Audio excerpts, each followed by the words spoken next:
Hello. Hi, how are you? I'm great. How are you? Happy Tuesday. Happy Tuesday. Yes. Um, What already? sorry. I said, what a week already. No, for real. And it's only just one day in. But hello, everyone. Welcome to another episode of Creative Combos. I am Micah Hardin, owner and lead brand content strategist with Cloud Society. And my name is Sherry Cutts, owner and lead filmmaker of Splice Ego Films. And we are excited for our episode for you guys tonight. It's going to be a fun one. We're just talking about nailing your niche and how important that is. And how very seldom it could happen. Anywho, were you about to say something?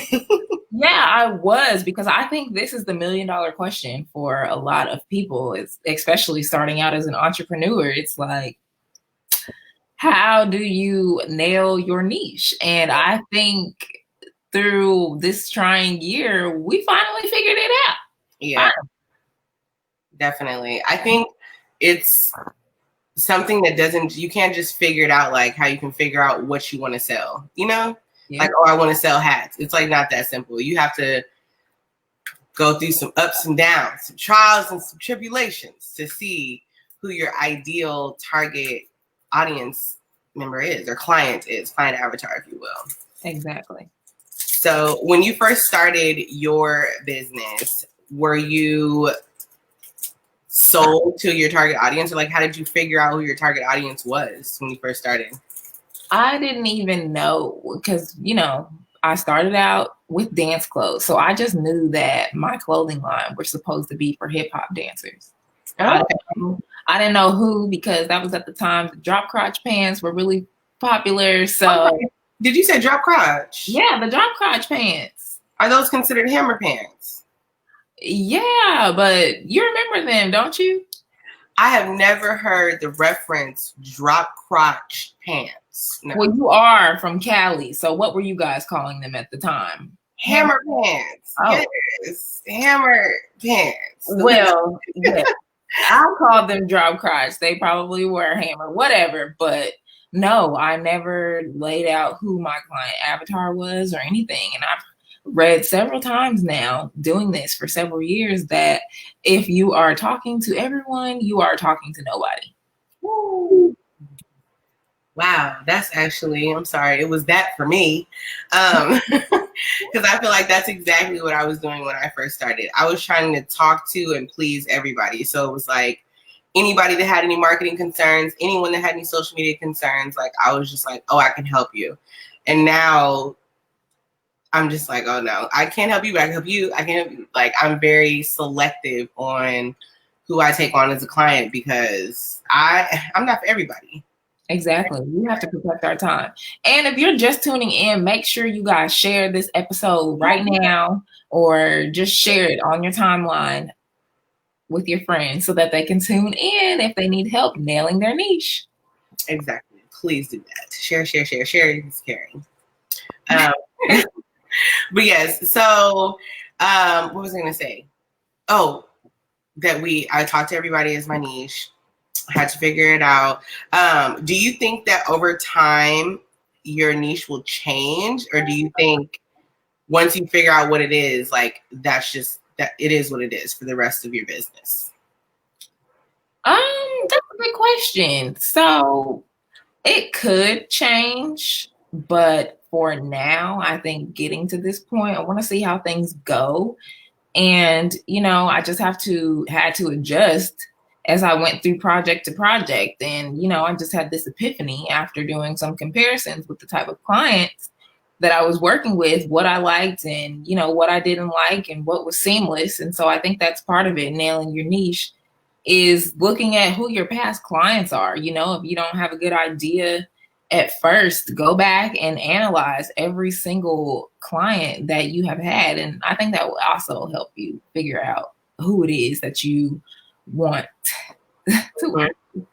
I remember when you gifted me my session with Wendy Nicole, I asked her, how do I know when I should or shouldn't work with someone? Because when you say you specialize in social media or content or just marketing, no one knows what that limits. And so people ask you questions from all over. So I asked her that, and she said, based off of how difficult or how seamless your interaction with this client is, that has a lot to do with how well you'll work with them.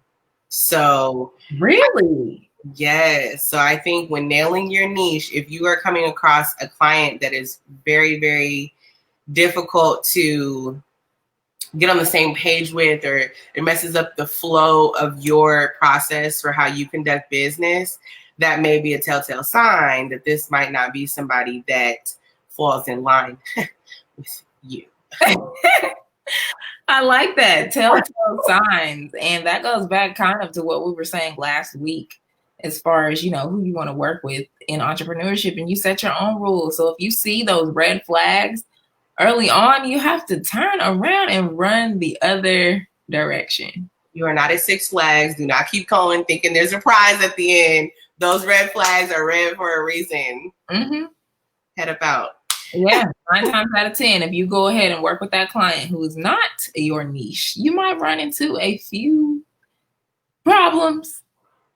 So when it came to figuring out our niche for our 6 months in a day content creation intensive, I think that we did a really good job with looking at our past clients individually and collaboratively, just to see like which ones went super well. Yes, we did a great job at analyzing that. And I wanted to share with our audience some of the factors that we factor in when we do try and figure out who our target audience is. So I know I'll just say one of them, which is age.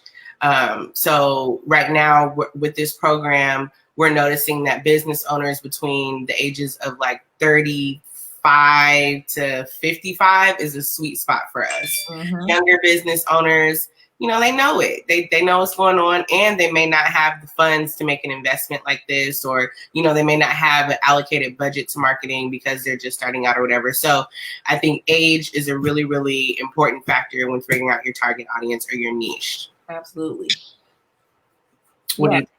I do. I think that's super important, because at the end of the day, whatever idea you are providing to someone, you have to ask yourself the question, will they pay for this? What value am I adding that ultimately is going to save them money over time? You might have an exclusive offer like what we do, but think about it. You're working with us in a 6-month time frame. Given working with somebody else doing the same thing that we're doing, you're going to pay maybe triple what the investment is for us. So that's one thing that's, I think, helped us with our niche, because the feedback that we have received from the program, they definitely see value in it. I mean, mm-hmm. we made their year. I'm gonna say what Rob said.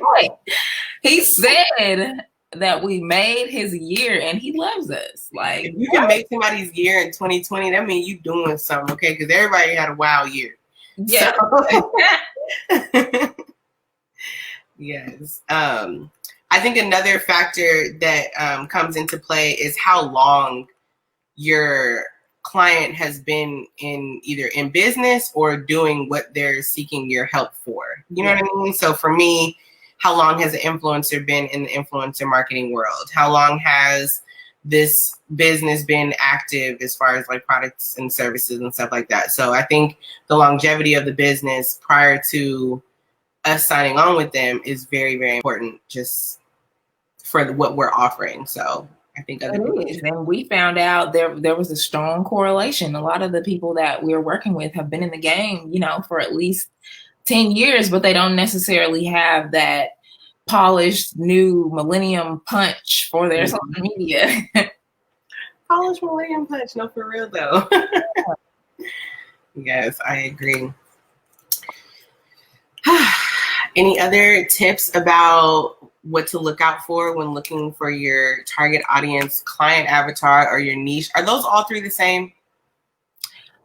I don't know. I think your niche and your client avatar might be two different things. Because you could have a niche, you have a niche, and then whoever the client is for that. But as far as niching down, I think it's really tough to do that because the client plays a big point into it. I think, once you know who your client is, you can figure out the niche because you're able to really drill down on age, demographics. Are they married? How long have they been in business? Are they faith-based? Those all played a huge role into really defining who our client avatar is. And we also discovered that they are not solopreneurs. They're CEOs running a business with multiple employees. Mm-hmm. Yeah. So I would say, just for anyone that's like either starting out or even in their business, if you're just starting out, you're going to have to go through a couple clients and a couple things just to figure out where you should be or where you want to be. Mm-hmm. I know I started off refreshing brands and logos and websites, and I got in there and I was like, oh, I'm good at it.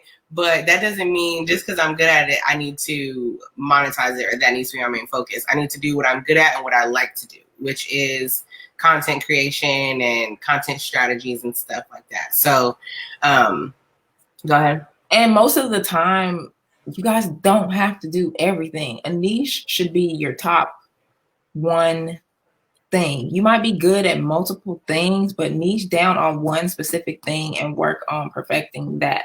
Mm-hmm. And I promise you will save yourself the headache of stressing yourself out and trying to do everything. And I think that also plays another point into why I decided to step away from weddings, even though I think I just accepted one for December. But that is neither here nor there.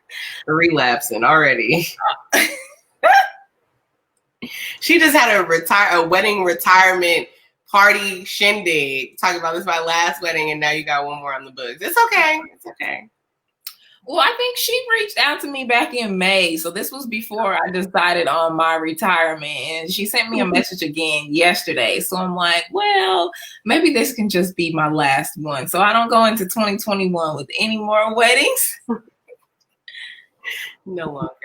But yeah, now that I figured out crystal clear, who we want to work with, I just don't have the bandwidth anymore to work on those things. Of course, unless I have an editor, but I'm definitely extremely happy to have brought you on as an asset, because I was talking to one of my clients today who has a marketing team, and, they're one of our leads who's actually reached out about the program. And, I was telling them, well, the benefit that, Micah plays a role in this is because she gives you that marketing strategy at the end once I give you the content. And they were like, oh, well, really? If I get to that point, and when I get to that point of working with you guys, I think I'm just going to let my marketing person go, because if you all are already doing it in that bundle, why do I need to pay two marketers? And so that really just stuck with me, because I think it's a huge asset to this program. Like, not only are you getting the professional grade filming, you are getting the content strategist who is giving you all the tools you need to be successful. All the tips and tricks, all of them. It's definitely a dynamic duo for sure. It's like both missing pieces, because it's like when my clients before I linked up with you were wanting to have things professionally made and videos and pictures and all that, and I'm just over here with my little my little vlog and camera, like, okay, well, we can make something shake. But now to have someone that has all the knowledge and tools and techniques and stuff, you vice versa, like you helped me too. So I definitely think it is a plus. Yes, I do too. Okay, so you guys are probably wondering what it is we're even talking about, because you might not have heard us talking about our 6 months in a day VIP intensive. So basically what it is, it's a content creation intensive that helps busy CEOs become efficient, streamlined content producers. So when you team up with Micah and I, we come in for your VIP intensive. You know, it could be a 2-day intensive, whatever we decide on. And we pretty much film all of your content to give you enough content over a span of 6 months. Once we film, you then sit down with Micah to go over her content strategy. And Micah, what can they win when they get the content? What can they win? So like she just said, you'll definitely get that professional production experience. And then when you come over to me, then that's when we figure out how to utilize the content and make it most effective. Because I know in the past, I think Sherry can attest to this, a lot of her clients would get a video made and post it, and that'd just be it. That'd be the beginning and the end of the video. And that's technically not how it's supposed to work. So that's why we developed this program where you get a good hunk of content, and then I teach you how to not just spray and pray, but how to strategize and make sure that your content does what you need it to do. So yes, I love it. It is a win. I'm so happy. Yeah, so that's it, guys, for us tonight. If you have any more questions about the 6 months in a day intensive, you can send myself or Micah an email or a DM, or just leave us a comment here. What do you want to know? And we would love to know what some of you all's niche specialties are with your business, or, you know, if you're thinking about anything or you're ready to go into business. Absolutely. Thank you guys so much for tuning in to another episode of Creative Convos. We look forward to seeing you next week. All right. Good night. Bye.